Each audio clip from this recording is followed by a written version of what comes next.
It is about 100 years since that great Canadian-born physician, Sir William Osler, Regius Professor of Medicine in Oxford,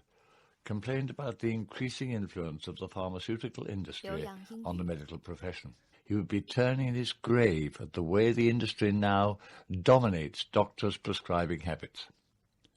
It does this not only by direct and indirect pressure on the doctors themselves, but also by encouraging the public to ask for scripts